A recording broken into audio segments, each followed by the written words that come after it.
Raspberry cream pie.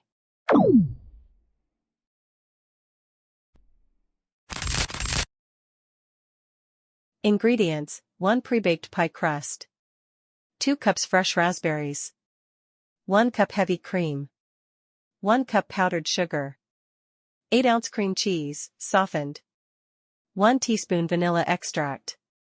Instructions: prepare the filling. In a large mixing bowl, beat the softened cream cheese until smooth. Gradually add the powdered sugar and continue to beat until well combined. Add the vanilla extract and mix well. Whip the cream. In a separate bowl, whip the heavy cream until stiff peaks form.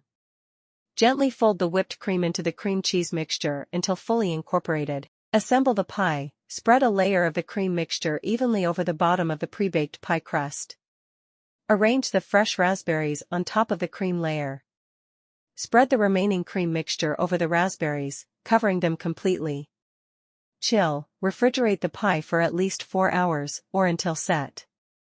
Serve, garnish with additional raspberries if desired. Slice and enjoy.